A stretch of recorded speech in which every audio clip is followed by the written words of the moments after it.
Pagkain po tayo ng alaga sa bukid. Ito ang aming alaga. Yan, may nagmamawar doon. Po ang ating pagkain sa ating alaga sa bukid. Samahan niyo po ako mga abyan. Ito po ay laging gawain natin dahil may alaga tayo sa bukid na tagabantay. Ano ba itong aming mga pusang ito? Yan, tagabantayan ng mga daga sa bukid at bayawak. 3 pusang yan. Yan ang dinadala namin lagi ng pagkain dito sa bukid.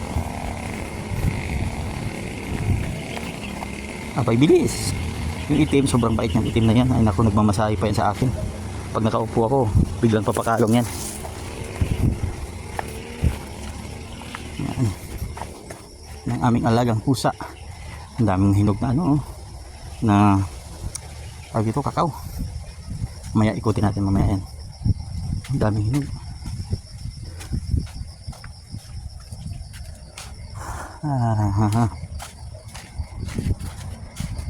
Yung aming, yan, nakahanda na, oh. Nakapisto na yung mga pusa. Doon namin lagi yung pinapakain. Sa ano yan, sa puan, tambayan sana, kaso lang hindi na makapagtambay at busy. So ito ang ating pakain. Yan, lagyan natin ng pagkain ng mga pusa. Halo-halo, may pansit pa yan, may mga isda. Ito din ang pinapakain natin sa alaga nating aso. Yan, mabuhay kayo dyan, sigurado. Okay, di ba wala yung aso namin sa kabila? Okay, yun na naman ang pakainin natin. Yan, ito po ay pinapakain namin tuwing umaga at hapon. Yan, ito ang mga alaga sa bukid, kailangan lagi pakainin. Muna ang isang asong ito. Ang asong yan hindi talaga magpahawak. Oh, ito sa'yo. Naman ang isa. May tubig ka pa?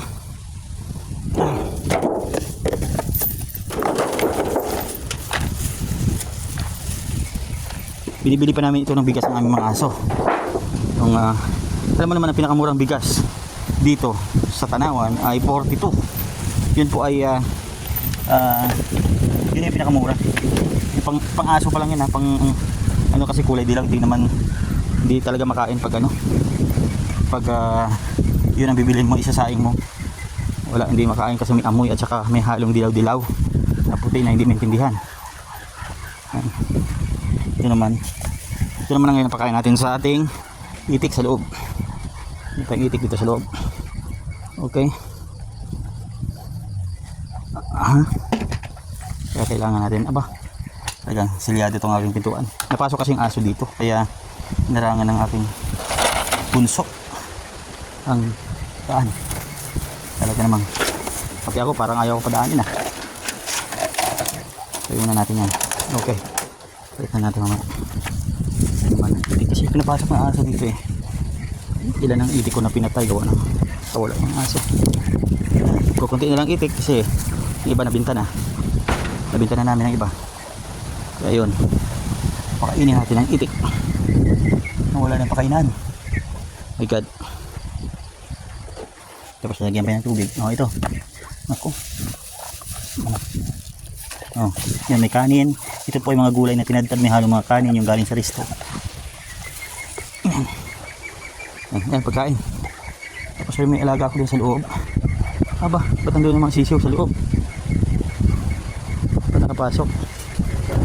Masok yung ano, bili. Paingin natin.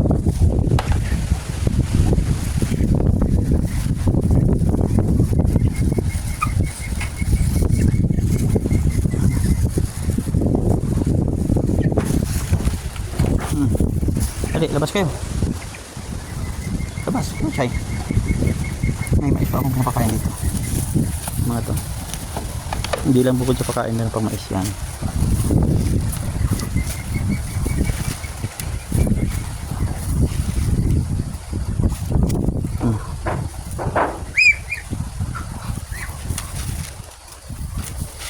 Tapos yung sa loob, pakainin din natin sa loob.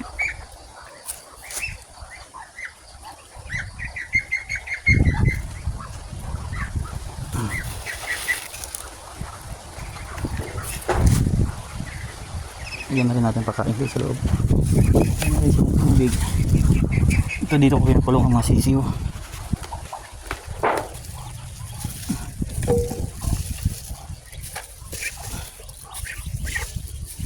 Yan. Basta gano'n pa natin yan. Kasi kukunti pa. Ay, hindi na nalilinis ang aking mga anak-anak.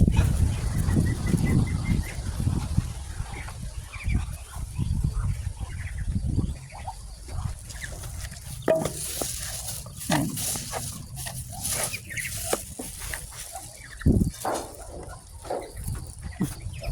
Bakit naman sisi? Oh, sige, pasok kayo dun. Pasok kayo dun.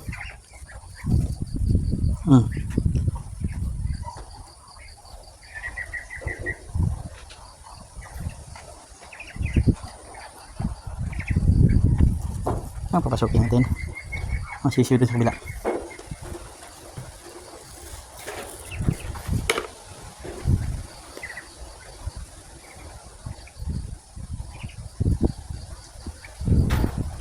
Hmm.